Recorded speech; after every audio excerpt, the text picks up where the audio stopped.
سيداتي سادتي أهلا بكم مجددا. رحبوا معي بالمديرة الإدارية لشركة Trainer Media. Ladies and gentlemen, welcome back.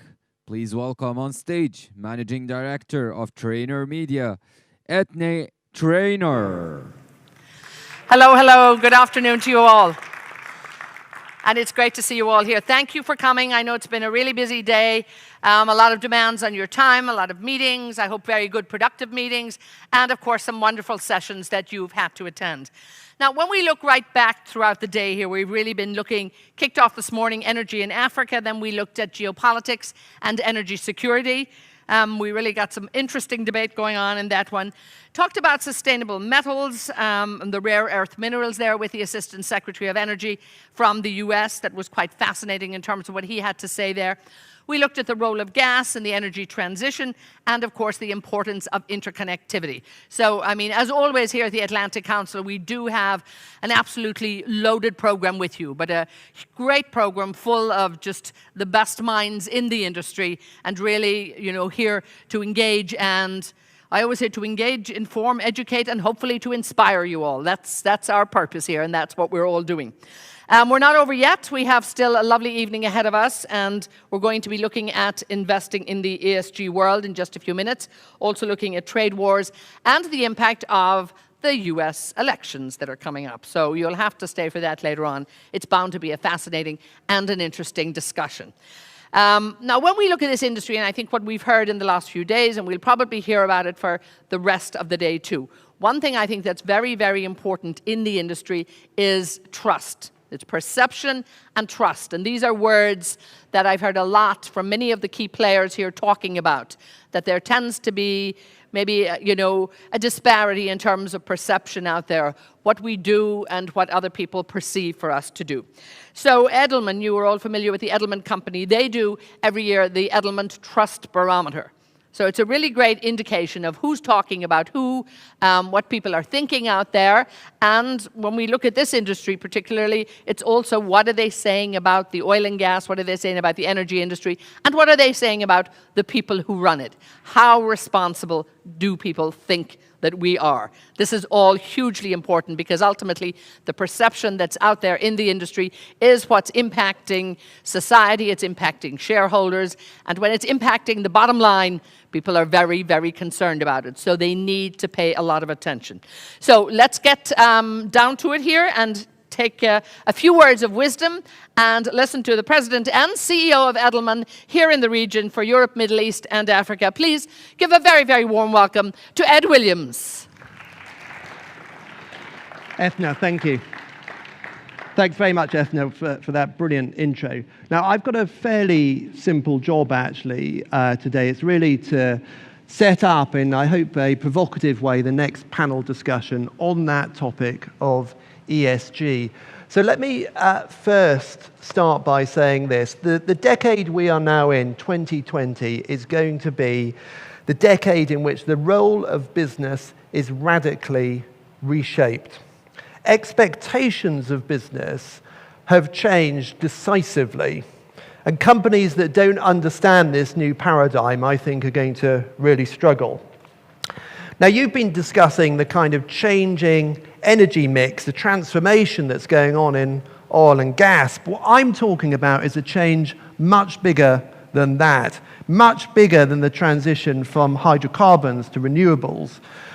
People are looking for answers and to business for answers not just on the climate emergency, income inequality and economic exclusion, the impact of jobs from automation and AI, how to curb the power of big tech, and how to protect our own information systems.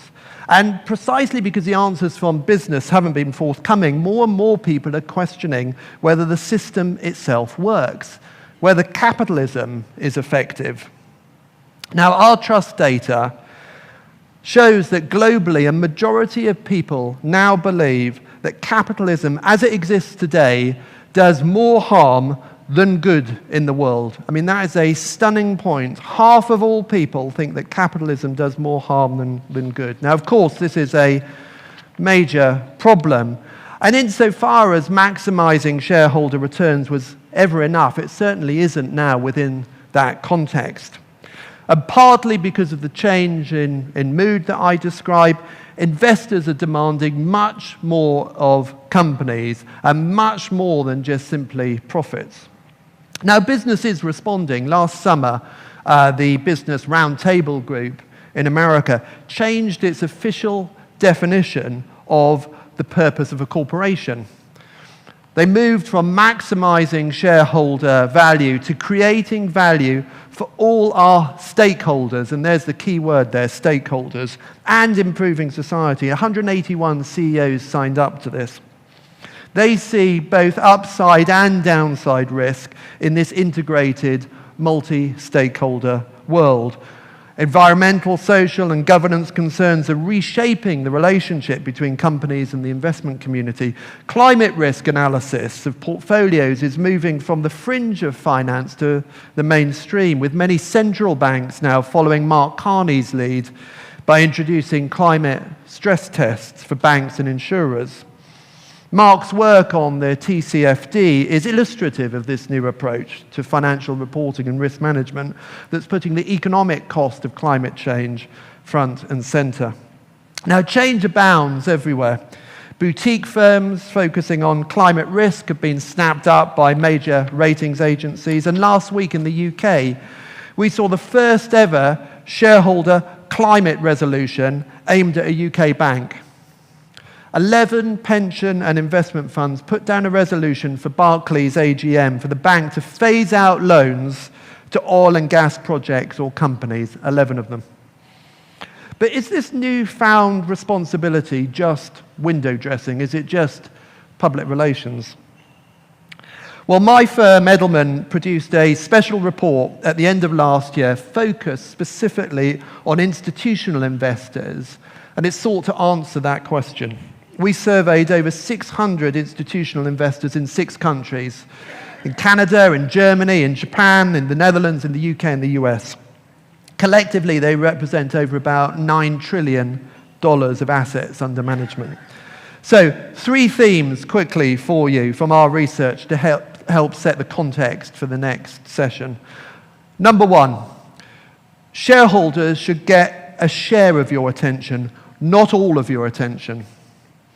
Now, our research supports the main point I've been making, that there's an overwhelming majority now of investors who expect companies to address the needs of a wide range of stakeholders, not just shareholders. 85% agree with the statement, maximizing shareholder returns can no longer be the primary goal of the corporation, and that business leaders should commit to balancing the needs of shareholders with customers, employees, suppliers, and local communities. Now, investors, as you know, are very aware of how stakeholders can impact the valuation of companies. 7 in 10 believe companies that overemphasize shareholder return above other stakeholders will risk a consumer or employee backlash. And that impacts appeal. 3/4 in our study say that companies with employee activism are less attractive investments. Now, of course, your sector, O&G, is profoundly challenged by many of these issues. Valuations have come under sustained pressure as the world searches for scalable alternatives. And as you know, perceptions really matter, and they have a financial impact for investors over time. I mean, just take this as an example. £1,000 invested in the UK oil and gas producers sector a decade ago would be worth £1,600 at the end of last year. If you'd taken that same £1,000 and invested it in the FTSE All Share, it would be worth £2,000. Second point, environmental, social impact, and governance practices, ESG, are now a leading investment consideration. Now, there's been a paradigm shift here. 54% of investors believe that ESG initiatives have a favorable impact on growth, and 51% on risk management.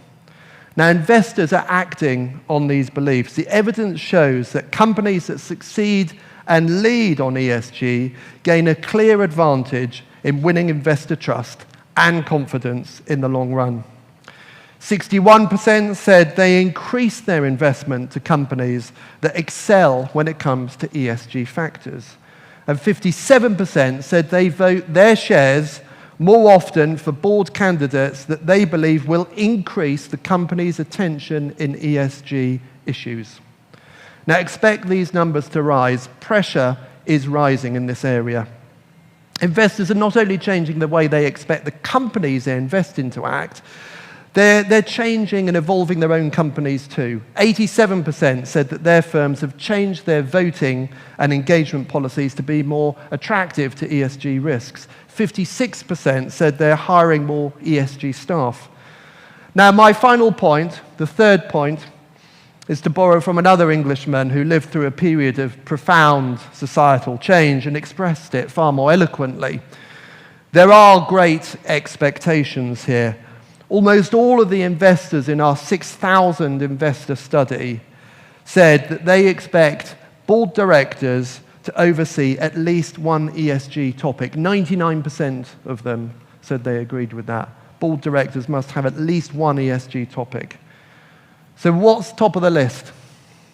Data privacy, cybersecurity, employee health and well-being, the environmental impact of their companies or their investments, companies' operations. These are the key priorities. So as we move from the 2010s and we see that decade in the rearview mirror, companies are facing far more scrutiny when it comes to ESG, and the implications for risk and sustainability are massive. The bar of expectations for investors because of this multi-stakeholder world has raised considerably. And for those companies that can build trust of investors by taking action, by demonstrating that doing business means financial success and delivering a better society, well, for them, there are huge opportunities in this next decade. And not only is there a chance to gain a commercial, competitive advantage, but actually to help make the world a better place too. So with those remarks, I'd like to move on to the panel. Thank you very much.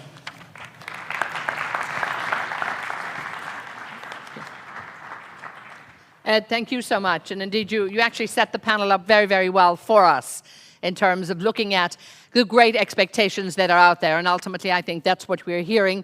And that's what I know I can expect to hear from many of my panel members. Let's get them out here because I think, as I said, Ed really set it up here in terms of what we're here to expect. So